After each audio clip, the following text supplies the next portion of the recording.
وأنا مالي يا لمبي، اديني الحقنة بسرعة، والله كنت نايمة لوحدي.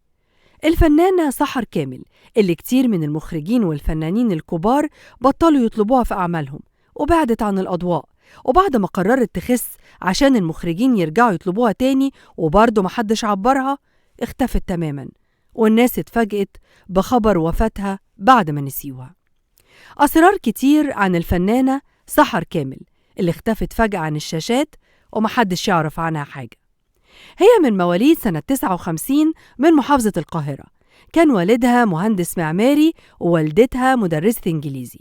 اتجوزت شخص من بره الوسط الفني وعندها 3 أولاد، هم كريم وفادي ومصطفى، وكانوا كلهم حابين الوسط الفني وعاوزين يدخلوه من أوسع أبوابه. كريم درس الإخراج مع المخرج سمير سيف، وفادي كان بيدرس في معهد السينما. وظهرت سحر كامل في أدوار كتير، من ضمنها فيلم وش إجرام وفيلم الناظر، واتشهرت بإفيهاتها اللي معلقة مع الناس لحد النهاردة. الله، وانا مالي يا لمبي. وأعمال تانية كتير، ده غير إنها ظهرت مع أكبر الممثلين على الساحة الفنية زي عادل إمام وعمر الشريف في فيلم حسن ومرقص. وده برضه ما بتخلفش زي ام ابراهيم؟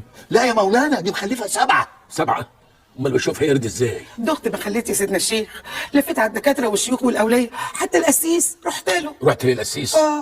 وما عملش حاجه؟ الشفا على ايديك بعون الله يا شيخ حسن. وأحمد السقا ومحمد هنيدي وغيرهم كتير. وكانت سحر خريجة جامعة عين شمس ومعاها بكالوريوس تجارة، وبعد ما كانت واحدة من أكتر الممثلين اللي بيظهروا في السينما المصرية اختفت تماماً عن الظهور، والمخرجين بطلوا يطلبوها.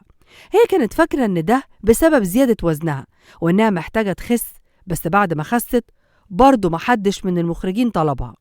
وظهرت سحر كامل في لقاء وأعلنت قبل كده إنها تعمدت تخس عشان تلفت نظر المخرجين ليها في أدوار جديدة، لأنها بطلت تطلب خالص والمخرجين والجمهور نسيوها تماما. بس سحر انت خاسة خالص. أنا قلت أغير بقى، يعني ما بقاش في شعبي على طول، يمكن يشوفوني في حاجة تانية. لحد ما الناس اتفاجئت بخبر وفاتها في 2021، واللي أعلن عنه الفنان محمد علي رزق ونشر عنده على الفيسبوك: توفت إلى رحمة الله تعالى صديقتي وأختي الكبيرة، وأول واحدة ساعدتني عشان أبقى ممثل وعرفتني أعمل إيه وودتني مكاتب الكاستنج، وأول واحدة مسكت جنبها سكريبت وقعدت تحفظني وتفهمني.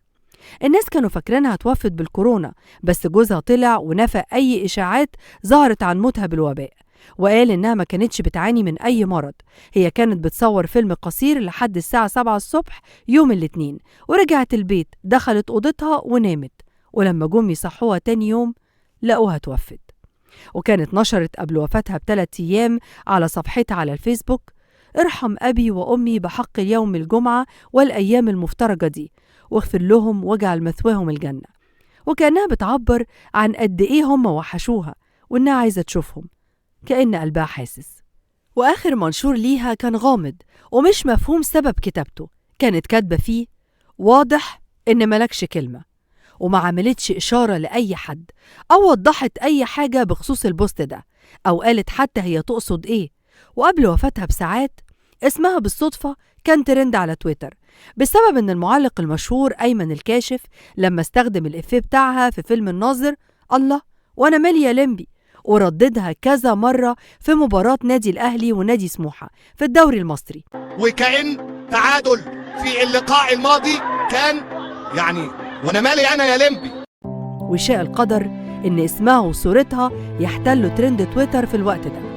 المشكلة إن بعد وفاتها مفيش صفحات أو قنوات كتير أعلنت عن الخبر، وحتى وقت إعلان الفنان محمد علي مفيش جرايد كبيرة ذكرتها ولا حتى افتكرتها زي ما بيعلنوا عن وفاة أي حد من الفنانين المشهورين. واتنست سحر كامل وفضل اختفائها لغز كبير لأي حد لسه فاكرها. في النهاية مستنين آرائكم وتعليقاتكم، ويا ترى فاكرين الفنانة سحر كامل الله يرحمها؟ أسرار كل يوم، لكل يوم لون، ولكل لون حكاية.